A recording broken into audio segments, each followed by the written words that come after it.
इस समय पे मैं लिटरली आप लोगों को कहूँगा कि भारत पाकिस्तान के जले पे नमक छिड़क रहा है, क्योंकि आप लोगों को पता होगा इंडस वाटर ट्रीटी भारत ने अबेंस कर दी है जब तक कि पाकिस्तान पूरी तरीके से आतंकवाद को बंद नहीं कर देता तब तक के लिए। और इस बीच में भारत ने कुछ बड़े हाइड्रो पावर प्रोजेक्ट को फास्ट ट्रैक कर दिया है। रिसेंटली भारत के प्रधानमंत्री के द्वारा भी इसके ऊपर स्टेटमेंट जो है वो दिए गए, जहां पर भारत सरकार अब फास्ट ट्रैक करने वाली है 4 हाइड्रो पावर प्रोजेक्ट को कश्मीर के अंदर, और ये चारों के चारों प्रोजेक्ट चेनाब नदी के ऊपर होने वाले हैं। और ये जो प्रोजेक्ट है इनके जरिए बेसिकली भारत चेनाब नदी के पानी को कंट्रोल करने वाला है।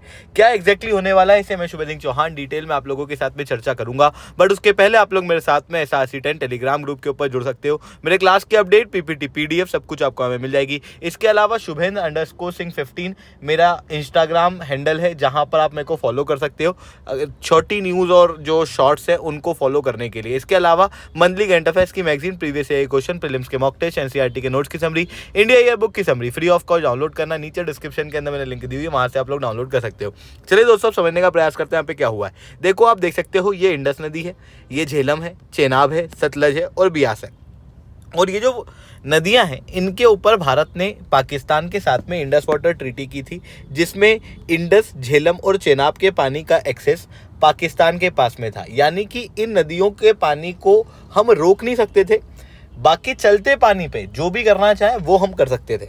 बट आप सब लोगों को पता होगा कि जब पाकिस्तान के द्वारा पहलगाम के अंदर अटैक किया गया, उसके बाद में भारत ने ओपनली इस ट्रीटी को पूरी तरीके से अबेंस कर दिया है, जिसके बाद से पाकिस्तान काफ़ी दुख है, क्योंकि पाकिस्तान लगातार अपने स्टेटमेंट के अंदर कह रहा है कि अगर इंडस का पानी रोका तो हम ये कर देंगे, अगर इंडस का पानी रोका तो हम वो कर देंगे, क्योंकि इनकी जो मैक्सिमम अर्थव्यवस्था है वो पूरी तरीके से इंडस नदी और इनकी ट्रिब्यूटरी के ऊपर डिपेंडेंट है।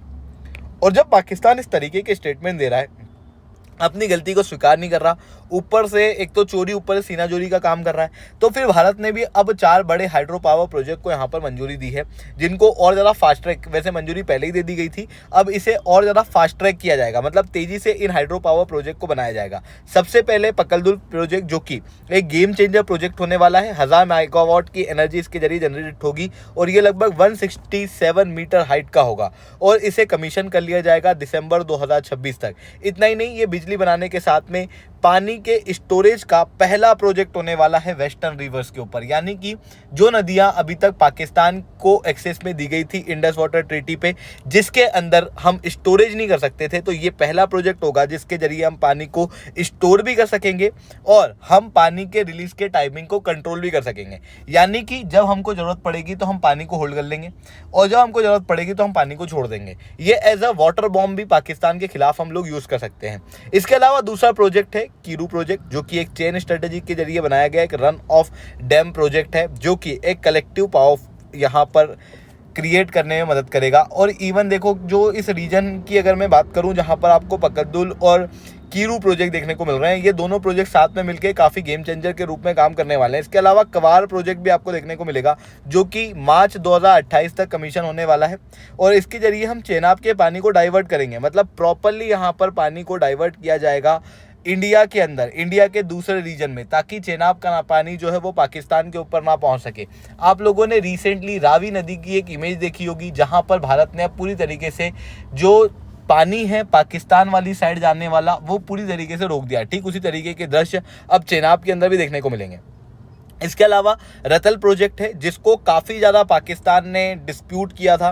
पाकिस्तान ने बार बार इसके लिए वर्ल्ड बैंक के अंदर, इंटरनेशनल ट्राइब्यूनल्स के अंदर बात उठाने का प्रयास किया था, बट फाइनली अब रतल प्रोजेक्ट को भी भारत और फास्ट ट्रैक रूप से कंप्लीट करेगा। पाकिस्तान जो बोलना चाहे बोले, बट 2028 तक भारत इसको कंप्लीट कर लेगा। ये भी 133 मीटर हाइट का होने वाला है, कैपेसिटी लगभग 850 मेगावाट की होने वाली है। अब ये जो प्रोजेक्ट्स है, ये प्रोजेक्ट्स केवल और केवल बिजली बनाने के लिए नहीं है, बल्कि पानी जो नदी और उसकी ट्रिब्यूटरी के अंदर है, उसके टाइमिंग को, उसके स्टोरेज को पूरी तरीके से इंडिया कंट्रोल करेगा। और अगर मैं यहाँ पे कहूँ तो पाकिस्तान की रियलिटी काफ़ी सिंपल है। 75% ऑफ इट्स वाटर जो होता है वो वेस्टर्न नदियों से ही आता है, यानी कि ये जो 3 नदियाँ हैं इंडस, चेनाब और झेलम, इनके द्वारा जो पानी जाता है ये पाकिस्तान के अंदर 75% वाटर है, जो कि 90% एग्रीकल्चर को सपोर्ट करता है। अगर भारत इस पानी को रोकेगा तो सीधी चीज़ है, पाकिस्तान के अंदर फूड क्राइसिस, पॉलिटिकल क्राइसिस सब एक साथ आ जाएगा। चेनाब क्यों इतनी मैटर कर रही है? हमारे जो चारों प्रोजेक्ट है वो चेनाब के ऊपर क्यों है? क्योंकि शुरुआत के अंदर चेनाब जो है वो सबसे ज़्यादा क्रिटिकल नदी के रूप में देखी जाती है इंडस वाटर ट्रीटी पे। क्योंकि जब भी हम चेनाब के ऊपर प्रोजेक्ट बनाते थे, रन ऑफ डैम बनाते थे, पाकिस्तान हर बार उसको डिस्प्यूट के अंदर लाने का प्रयास करता था। बट अब ये जो डिस्प्यूट्स हैं ये पूरी तरीके से खत्म हो चुके हैं, क्योंकि अब सीधी सी चीज़ है, भारत अब इन सारे के सारे प्रोजेक्ट के जरिए बिजली तो बनाएगा ही सही, साथ में पानी को भी कंट्रोल करेगा। इसके अलावा एक क्वाइट एक्सपांशन भी भारत के द्वारा किया जा रहा है, दुल्हाती स्टेज 2 हाइड्रो पावर प्रोजेक्ट, जिसको इन्वायरमेंटल क्लियरेंस ऑलरेडी दी जा चुकी है। पाकिस्तान ने पहले भी इसके ऊपर ऑब्जेक्शन शो किया था, अभी भी ऑब्जेक्शन शो कर रहा है। भारत ने क्लियरली इन ऑब्जेक्शन को पूरी तरीके से नकार दिया है। तो ये चीज़ें यहाँ पर देखने को मिल रही हैं। आई होप ये सारी बातें आप लोगों को समझ में आई होंगी। लेक्चर अच्छा लगा हो तो लाइक करना, लेक्चर बहुत अच्छा लगा हो नीचे ऐसा सी10 कमेंट करना। यूपीएससी सीएससी की तैयारी करना, इंडिया के टॉप एजुकेटर से ऑफलाइन क्लासेस के अंदर पढ़ना है, आप लोगों के पास में अच्छा मौका है। अनअकैडमी अब केवल ऑनलाइन ही रहा है, अनअकैडमी अब ऑफलाइन भी आ चुका है। जुड़ना चाहते हो तो यहाँ पे नंबर दिया हुआ, उसके ऊपर आप कॉन्टैक्ट कर सकते हो। इसके अलावा मंथली करंट अफेयर्स की magazine, previous year question, prelims के मॉक टेस्ट, एनसीईआरटी के नोट्स की समरी, इंडिया ईयर बुक की summary free of cost download करना है। नीचे डिस्क्रिप्शन के अंदर मैंने लिंक दी हुई है, वहां से आप लोग डाउनलोड कर सकते हो। ठीक है दोस्तों, आज के लिए that's all from my side. जय हिंद, जय भारत।